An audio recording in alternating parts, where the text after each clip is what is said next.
Why are anxiously attached people attracted to avoidance? You don't seek what you want.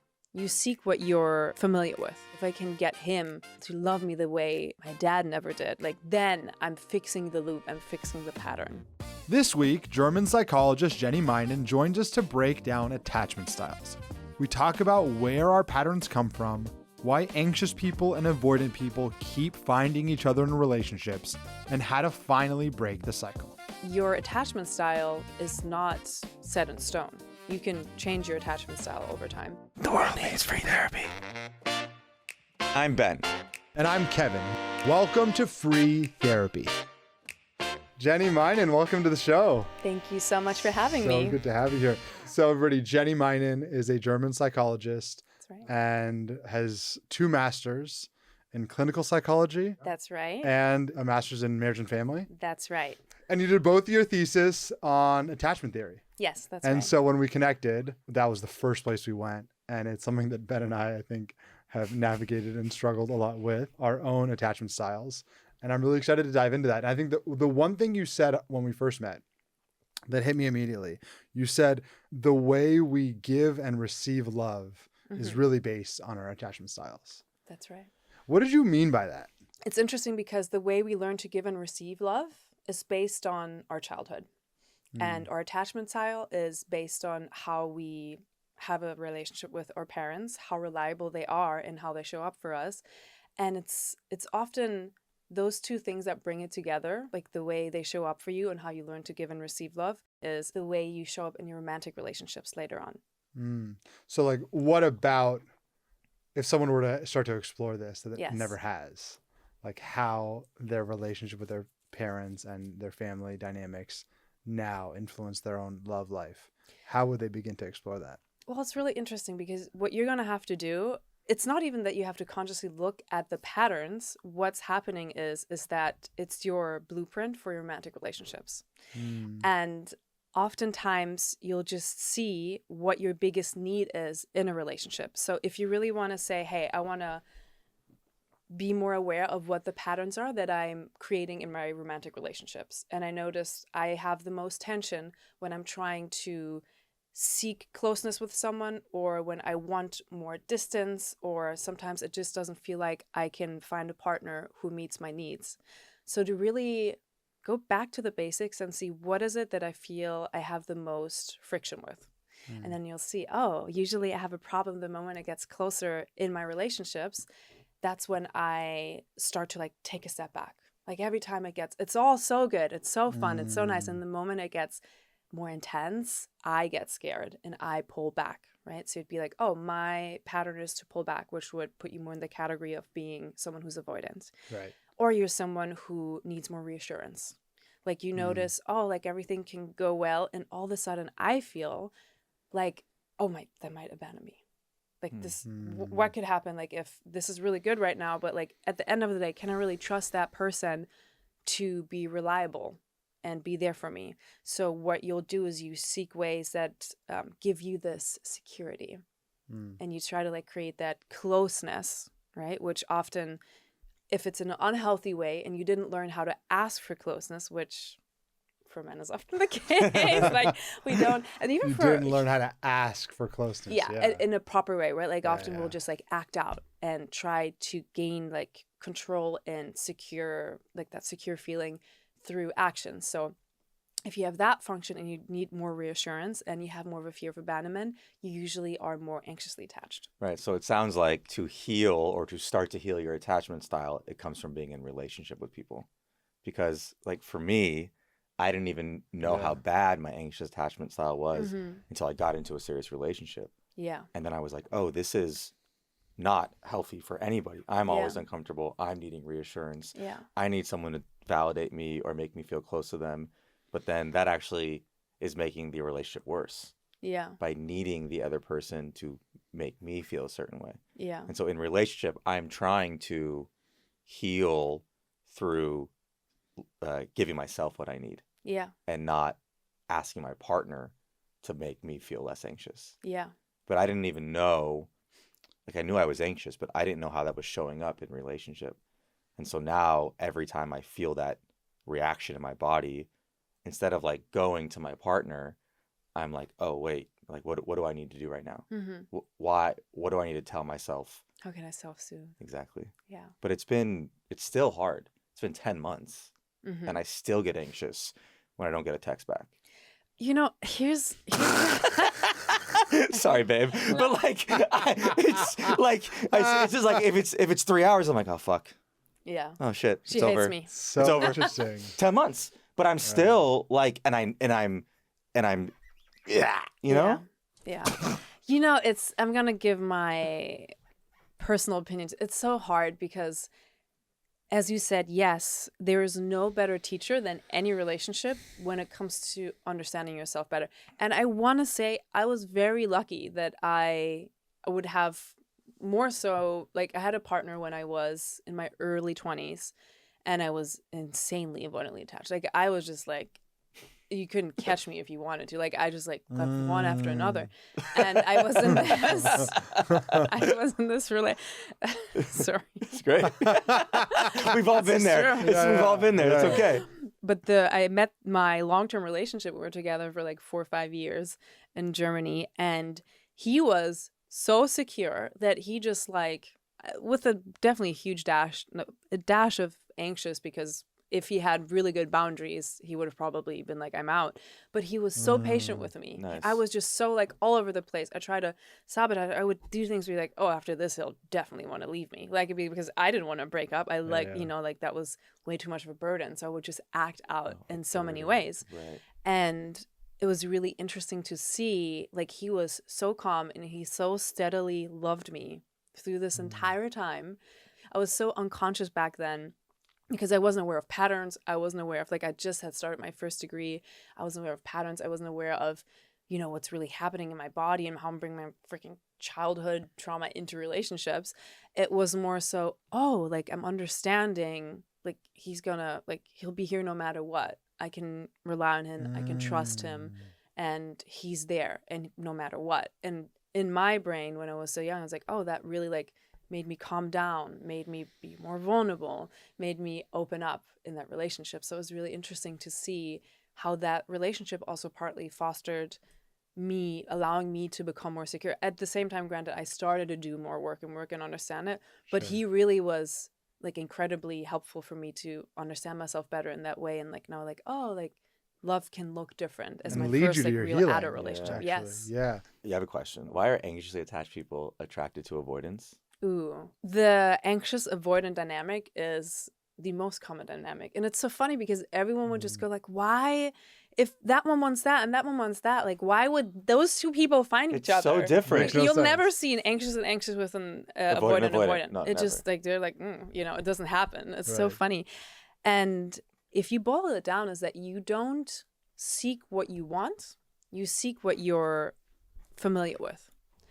You recreate the pattern that feel the most familiar with. From your childhood? Yes. Right. So you'll be like, oh, like, as again, like, we should do a whole nother episode on the subconscious and the conscious mind, because it's fascinating to understand. You can say all you want, as you said too, like, you're, you know, working on it, you're conscious, but like your subconscious still, when you don't get a text back, is pissed off. Yeah. And that's just like a response that is so primal, right? And so in the same way, when you look for these dynamics, it reminds you of something in the past and it feels familiar. And even though it's not what you want or is good for you, familiar feels better than unknown. It's like, oh, like this is, and it almost feels like you can, and another function that's really interesting that I've seen a lot with clients is too, this function of, ooh, your subconscious believes that you can fix a dynamic from the past. Like, if I get him to love me, and he's so like my dad, he's so, you know, like untouchable and like a little way, but he loves me and he wants to make this work. Like, if I can get him to, you know, to love me the way my dad never did, like, then I'm fixing the loop, I'm fixing the pattern. Right. So, but that's solving, you think by getting that person to love you, you'll solve that inner child pain that maybe you have. Yeah. And like, then, it closes to, like, the I'm lovable. Right. Like, it should, I am lovable. Right. I am worthy. Right. And then when you get into that relationship, what shows up? As the anxious one? Yeah. Well, what you do is you try to prove your worth over and over and over again. Right. You try to prove like Yeah, that you're worthy in the relationship. You try to prove Yeah. that, oh, I Mm. I am someone who won't be abandoned. Yeah. The problem is though with anxious people that they often try to gain that security in unhealthy ways. Right? Like? That's well, trying to be controlling, trying to, let's say Yeah. you've learned in a couple of hours with the texting that it works, but often someone who's more anxious would be like, why are you not answering? Right. Like, Yeah. and it's like, you should have answered me by now. Like, this makes me feel like you don't care for me and I don't matter. Mhm. Right. So this like protest behavior Yeah. in a way. So Yeah. that's a good example. Or trying to see, okay, like how can I create like more commitment and more closeness so I Right. have the feeling they can never leave me. And Oh. then like you can feel that energy though, that like clingy They'll, energy. they'll like they'll like swallow. Yeah. It's clingy. Okay, so anxious people will try to control. Yeah. They'll try to suffocate.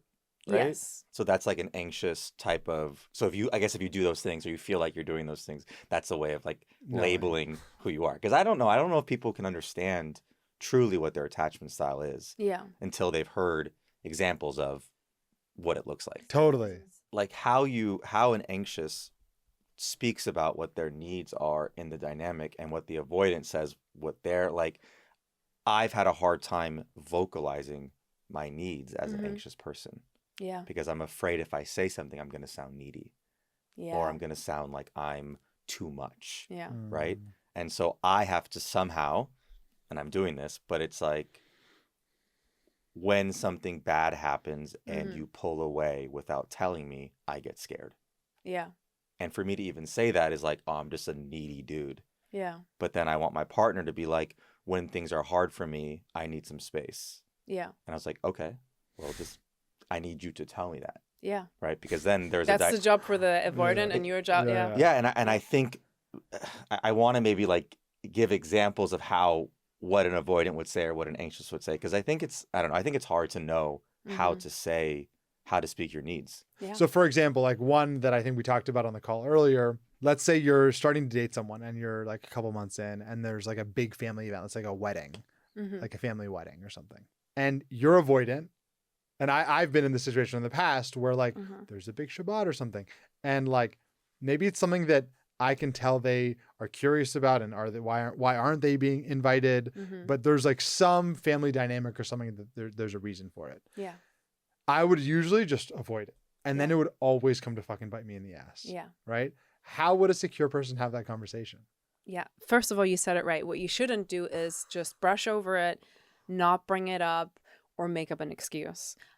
What you would do if you're a secure person, you would sit down and say like, hey, there's something I wanted to talk to you about. There is the wedding of my brother coming up in a few weeks. And I really want to say that I've been enjoying to get to know you. And I love where our relationship is going and the pace that we're at. And I just wanted to express that I'm not sure if we're at the point where it would make sense that we go to my brother's wedding together. What are your thoughts on that? Beautiful. Nice. Not even over explaining it. And having to Yeah. sit there and wait Yeah. for Just the like, answer. what do you think about that? Well, Like, that yeah, hurts you're it. right. We've been dating for 4 weeks. Yeah. Uh-huh. Makes sense. Or the response. Or the it response makes could me be, sad that you Yeah. don't feel like we're as close as I feel we are. Exactly. If it was my brother's wedding, I would want you there right now. Ooh, that's really good. So I can see where you're coming from. And I think I really look forward to going to weddings together one day as we progress our relationship. But I realized that I work best when I take things slow. And that way I can really build something real and meaningful when I take my time. Nice. wow, I love that. that's great. Great. So it sounds like when someone is more anxious, a lot of the work is in self-worth.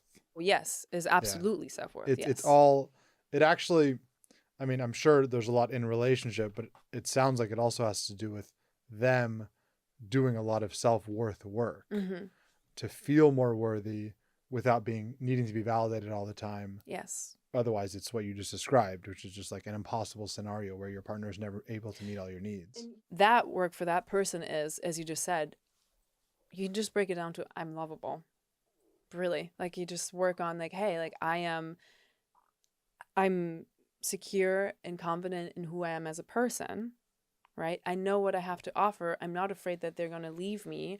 And And even if this doesn't work out, I know I have the resilience to get out of this and build up my confidence and find the person that's actually meant for me.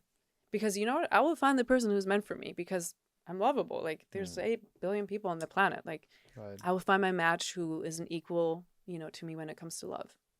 How do attachment styles influence self-image? If you're anxious, you might feel less self-worth.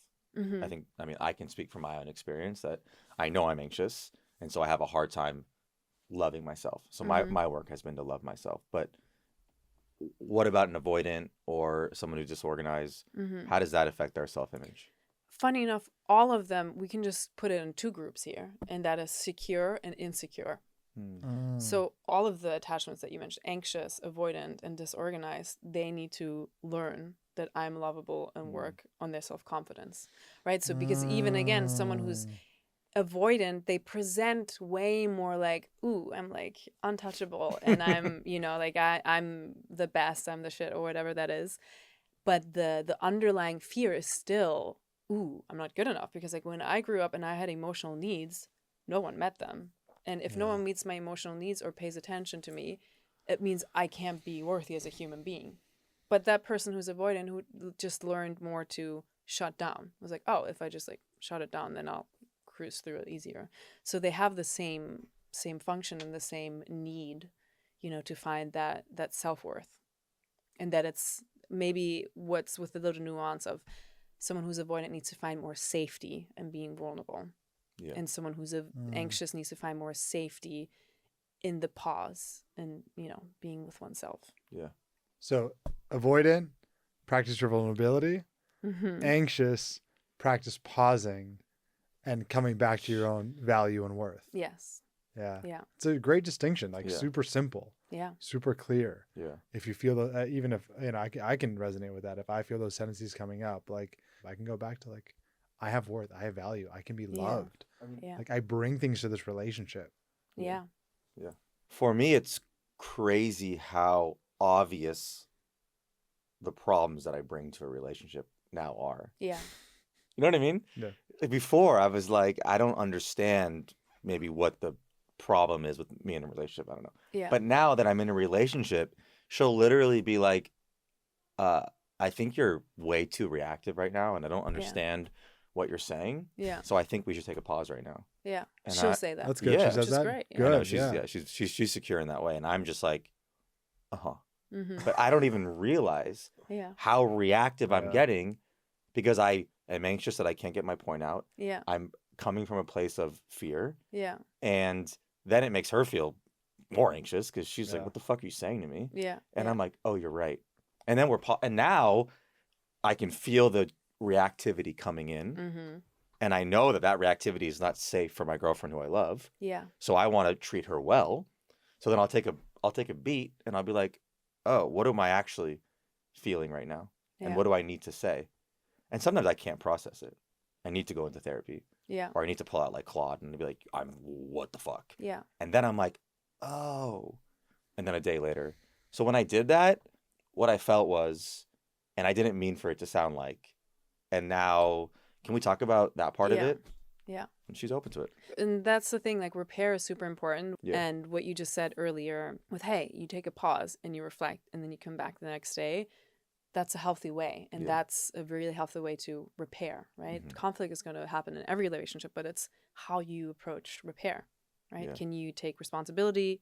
Can you be vulnerable? Can you commit to doing differently in the future? And that feels like that's a great way to heal the attachment style too, right? So Yes. you're going to have conflict. Yes, you're going to have It's impossible. Even if you're super secure, you're going to have an avoidant tendency. You're going to have an anxious tendency, right? Yeah. But in that argument or in that shutdown or in that space of missing each other, the real healing comes from the repair. Yeah.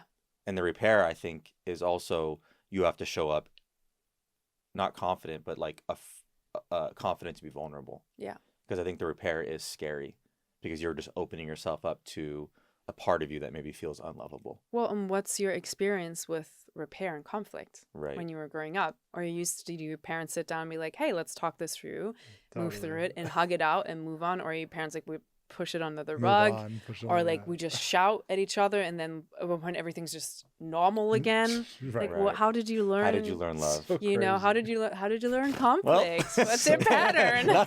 yeah, that's true. You know, that makes the biggest difference to kind of see like what is your automated, especially again, subconscious, like work on your subconscious. It's so important. When you're in conflict and your nervous system is unregulated, Yeah. you're not going to react from your conscious mind of what you want. You're going to go back to your old patterns. It's very clear that how you develop your attachment style and how you see love is based off of what you just see your parents do. Yeah. Right? Basically. Yes. If they argue and brush under the rug, blow up, love, crazy, amazing, then bad, like you see that, right? Your parents did that. Yeah. If you see parents repair, fine.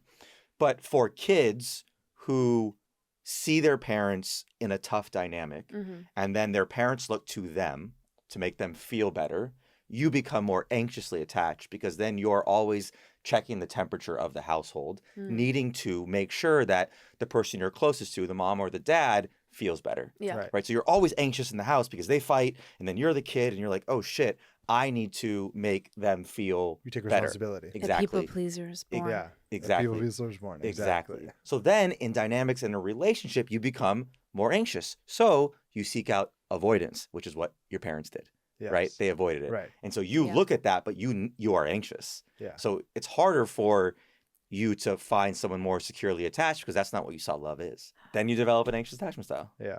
Usually when you're someone who's the peacekeeper, as you just described in a family, what you learn is you're someone who's sensitive, Mm-hmm. someone who can feel energy or, you know, read the room really easily, and someone who tries to keep everything at bay. Hypervigilance. Yeah. Yes. Because what you learn Yeah, is yeah. like, oh, my needs can't get, like, my caregiver is emotionally so unpredictable Yeah. that usually when I need to like check the room, understand and read emotions quickly to see if my needs can get met. Yeah. So that's why you start learning on, and that's when you, oh my God, are you upset? Like you try to check immediately, are you upset? Is everything okay? Yeah. You want to make sure everything's okay because you don't Yeah. want them, Yeah. you know, Yeah. to be emotionally. Can and I'm then just all over having the a place. realization where I always ask, all the time. like when I got a look, I go, what was that? you look? did it earlier, and I almost What called are you you out on it. thinking? To you? Yeah, you almost called it out earlier. Like you asked me 3 times if I was okay, and then I was like, he's doing the I do hypervigilance thing, that. Yeah. and I knew he was Wow. doing it, and I didn't respond I do. Yeah. because I wasn't gonna give it to you. Oh, Yeah. shit. But it's okay because I do it too. We're Yeah. sensitive to making sure, but Yeah. that's not our fault. That's the So what do I do? subconscious. Oh yeah, Help I me. tend to do the same. What do I do? To be honest. Oh, what you So just I'm just realizing that I do this often yeah, in relationship and in friendship too. I'm Yeah. like, yeah, what's up? What's up? yeah. Yeah. Like someone just like looks at me. Because you're uncomfortable. But how do I heal that part of me? First of all, being aware of the fact that you're not responsible for other people's emotions. Yeah. Mm-hmm. Like you have to have it as a mantra. I'm not responsible for other people's emotions. Mm-hmm. And like their mood is not a threat to me. Mm-hmm. Those 2 things, repeat them. Nice. Their mood is not a threat Their to me. mood is not a threat to me, and I'm not responsible for other people's emotions. Right.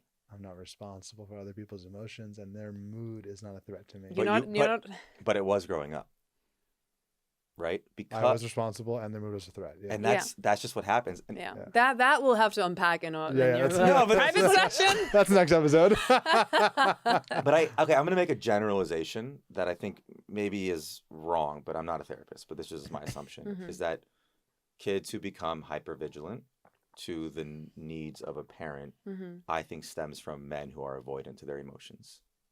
Because if an avoidant man isn't really showing up in the relationship with a woman, Mm-hmm. the woman tends to be like, I need you here. Like, Yeah. I need you to be a partner for me in this marriage. Yeah. But the men are working and the men aren't in touch with their emotions. So then the kid Mhm. goes, the parent goes to the kid Yeah. for some emotional support. And the Mm. kid fills the role. And that's Mm. where the hypervigilance comes from because they need, they need to make sure that the house is okay. Yeah. And I think if men, our generation of men will be better at this. We are better at this, showing up emotionally for women. Because I know women today are like, what's the one thing they want? Women want a man who's more in touch with their feelings, who can communicate more, who can show up as a partner, not just Yeah. a provider. You know, I think it's a really big shift because for the first time in history, women don't need men. And like, I don't want to have this discussion of like, of course we need men. I'm not someone who's like, oh, no one needs men. But women don't need men the way we needed them in the past. Like, Right. women were not allowed to have an own credit card until the 70s. Yeah. Right. That's not that long ago, right? Yeah. Like, you were very like your survival and your status in society was dependent on your marital status. And there's not this perceived scrutiny anymore if you actually take care of yourself and focus on yourself, on your career and your friendships, which back in the days, it was all dependent on your marital status. And you needed, like women had way less opportunities than men when it comes to all things in life, to buy a house. Like it wasn't easy for women to buy a house by herself or climb the career ladder in the same way. And there's still areas where you see it's still not the same, but there's more and more need of women needing, as you said, partners that are emotional equals versus, I think back in the days, it was way more of like, oh, that's just how they are, men. And it's just like, and it's like, oh, it didn't matter because you were dependent on someone, so you had to make it work. And I think more and more women are choosing partners based on, hey, like, do they add to my life? And how do they show up versus, oh, I just need them. So that's very where, well said. Where the male Totally loneliness agree. epidemic is, because It's their fault. It's men are No, not. the male loneliness epidemic is more responsible on men than it is women, in my opinion. Yeah, because like men have to do better nowadays. Back then it was like, well, I earn a decent salary and I show up and and it's like, like, okay, you didn't have to do work on yourself or be a good partner in a lot of cases. If you think of how many women stayed with men that were not good partners to them because they didn't have a choice, Yeah, totally. or like they didn't want to be scrutinized or whatever that was. So yeah. Amazing. Jenny, this has been so fun. It's been a great podcast episode. I loved it. Thanks for coming on. This has been so enjoyable. Thanks for sharing. Thanks for Yeah, getting us this was vulnerable. awesome. Where can people find you, and are you taking new patients? I am mostly active on Instagram at Nice. Jenny Meinen, JennyMeinen, or jennymeinen.com. I do sometimes work one-on-one with clients, not in like the classic therapeutic setting, but I have like a coaching and therapeutic modality that helps, to overcome patterns and become your best self. And I have a journal that's called Her Next Era, Nice. which is for women, which is at hernexterajournal.com. Give it to your girlfriends, Exactly, your moms, for your all sisters. the girlfriends, for everyone who does the inner work. And I always look forward to connecting. If you have any questions, I think this is super interesting. Maybe we'll do like an Instagram questionnaire. If you have questions or something comes up, like just drop them in a DM. Or, at Love free that. That'd be therapy, great. at Jenny Meinen, all that stuff. Exactly. I would love that. This is great. Thanks for coming on, Jenny. Thanks, Jenny. Appreciate Thank you so much. Hey, thanks for listening. We appreciate you. If you enjoyed this episode and us embarrassing ourselves and talking about our feelings, you are definitely going to like everything else. Follow along on Instagram at Free Therapy, and we'll see you next time.